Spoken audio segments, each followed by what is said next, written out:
say? Say.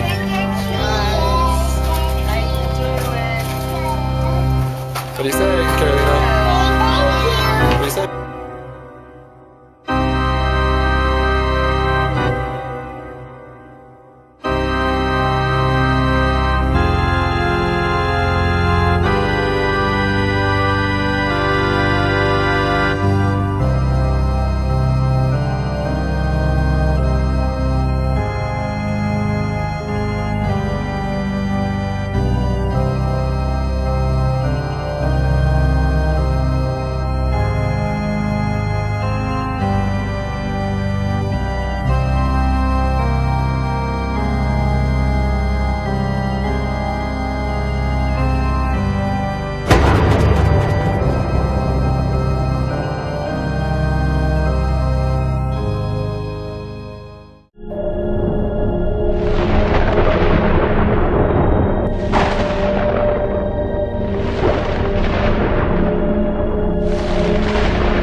Who are you?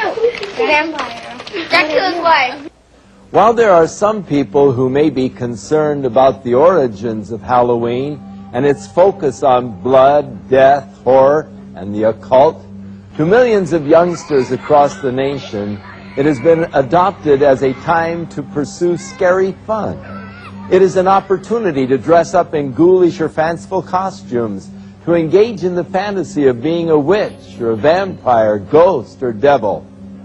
Eager trick-or-treaters solicit candy door to door or bob for apples at Halloween parties. Others brave haunted houses and horror movie marathons, while the more daring visit cemeteries at midnight, play with Ouija boards, and hold seances in an effort to contact spirits of the dead. What you commonly call Halloween, in the occult world they call it Samhain. Now, when you look at the name, it looks as if it's saying Samhain or something like that. No. This is properly pronounced in the ancient Gaelic as Samhain. Samhain, according to occult tradition, was the Lord of the Dead. Now, around 900 BC, a very fierce nomadic people came into the areas of what used to be known as Gaul, Saxony, Brittany. We know it now as the British Isle, and of course it eventually went to Scotland, Ireland, and the rest of the surrounding areas. These people were known as the Celts. Now, the Celtic people, they were so fierce and so barbaric that twice they held off the famous Roman legion and extracted heavy tribute from Rome itself. They literally held all power from 900 BC to approximately 900 AD in that area. The Celtic Lord of the Dead, Samhain, is just another name, Samhain, for Nimrod. You study all the myths, all the occult myths of Samhain. He is also a stag god. Has horns just like the stag god of the occult world that is so constant. But this particular time of the year, October 29th through the 31st, those 3 days constitute what's known as Samhain. Everyone thinks Halloween is just a one-night thing, October 31st, but it is not. See, in the occult world, this is a 3-day fire festival. It lasts from the 29th through the 31st. During the time when the Druid priest held power in Great Britain, now the Druids held all power. You couldn't get married without their permission. You couldn't hold any type of official title in the clan without their permission. You couldn't even attend any of their religious ceremonies without their permission. They literally held power over all life and death, and you're really going to find out how in this example. During the nights of Samhain, the Druids would gather at these giant megalithic stone circles. One of the most common known stone circle is, of course, Stonehenge. Just about everyone has seen Stonehenge at one time or another, be it in picture or if they were actually there. Now, Stonehenge, as I said, it's a megalithic crop circle. Megalithic crop circle, that's the UFOs. Wrong subject. But we could always get there. This is a megalithic stone circle. It served three specific functions. First of all, it was a temple complex. Second of all, it served as an astrological observatory. Third, it served as a place of human sacrifice. Archaeologists have already unearthed, underneath Stonehenge, over 4,000 human skeletal remains. And that's just Stonehenge. There are hundreds of these throughout the British Isles. This one, believe it or not, is small compared to some of the others. The one in Aylesbury is over a mile in circumference. This is just a small one. And there's over 4,000 dead human sacrifices underneath it. You multiply that by X amount of hundreds of these stone circles, and I think you'll understand what the Druids were all about and why they were so greatly feared by the common folk. During the time of Samhain, the Druids, in this example, they would meet at Stonehenge. They had a giant cauldron, a black pot, that they would fill with what you would best understand as an apple cider-like substance. They would light the pot, and then all the Druid priests would go out throughout the countryside. They would go to various mansions, to castles, to people of nobility such as the earls, marquises, dukes, what have you. They would walk up to the front door of these places, and you want to know what they would yell out? Trick or treat, exactly. Now see, trick or treat is a two-part expression that literally sent waves and waves and waves of panic throughout the people who ever heard it.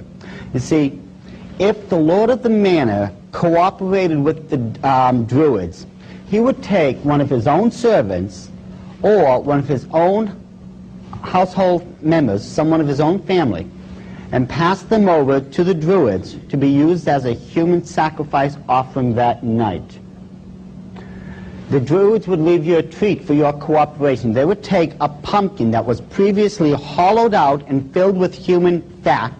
They would leave it on the front doorstep and light it. This served as a water protection from all the demonic forces that would be unleashed that night. Now this is where we get into the trick. If you did not cooperate with the Druids, they would take blood from a dead body that they had actually been dragging around and paint the six-pointed star with the circle around it. This is known as a hexagram, from the Latin hexer for six. This is the foulest, the most evil of all the symbols in the occult world. I don't care what anyone else tells you. You need that symbol if you're going to summon a demon to this plane of existence. The Druids would paint that in human blood on the people's front door. Someone would die between those nights because of the demonic forces that were summoned. 4 or 5 hours later, the Druids would all return, in this example, as I stated, back to Stonehenge. Once they got back to Stonehenge, they would take these people and put them in these cages. One particular cage is of great interest. They would take those wicker reeds. Remember how we had talked about those before, how the Easter egg landed in wicker? And it's a very, very durable material. What the Druids would do a week before Samhain began, they would send the Celtic warriors out throughout the countryside where they would gather up thousands of these wicker reeds. Once they brought them back, they formed a giant wicker man.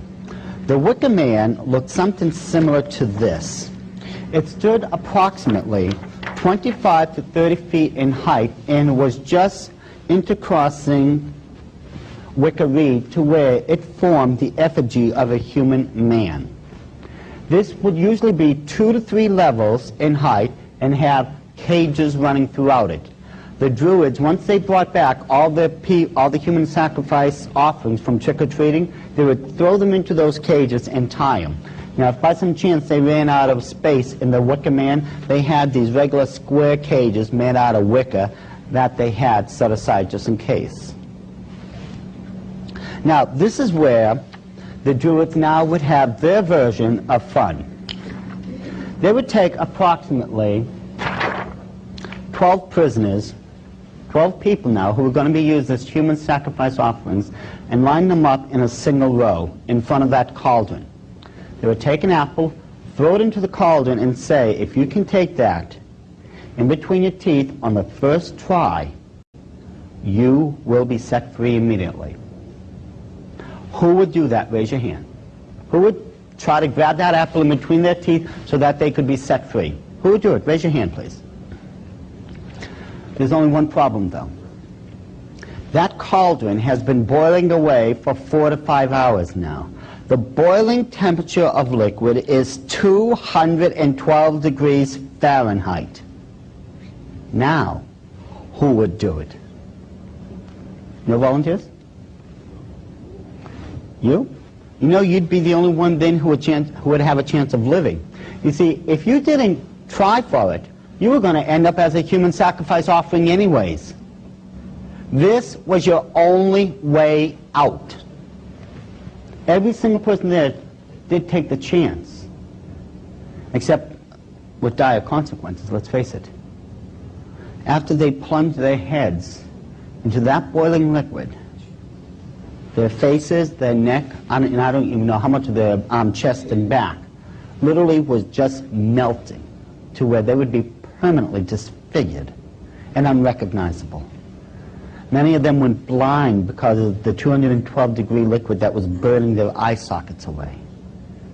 Many end up as partially or permanently deaf because of the damage that was done to their ear canal and the damage that was done to their speech and to their respiratory system because all that liquid was funneling down their throats while they were trying to grab that apple. And yes, this is where you got that cute little game, bobbing for apples. Now, if you did grab that apple on the first try in between your teeth, they held to their promise. They let you go. Some life afterwards.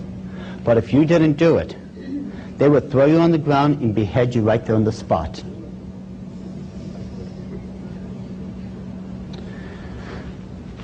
Samhain is the highest night of human sacrifice on the Illuminati's calendar. And the reason it is because this is, at this time of the year, what's known as a crossroad.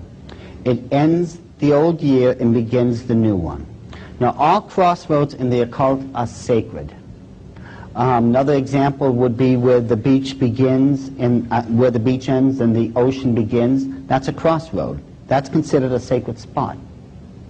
All crossroads are sacred. Now, during this time of the year, it is believed that those souls that had died from who knows how long ago, because the veil that's separating the third and fourth dimension are supposed to be at their thinnest, those departed souls can cross over and visit their loved ones for the night. But nothing guaranteed that these spirits would be benevolent. In order to keep these spirits in line, the Druids came up with these hideous masks and decorated their robes with all types of occult symbols to control these demonic spirits, if you would. And you know, this is where you get your costumes for trick-or-treating from. Let's face it, it comes straight with the mask and the outfit to this very day.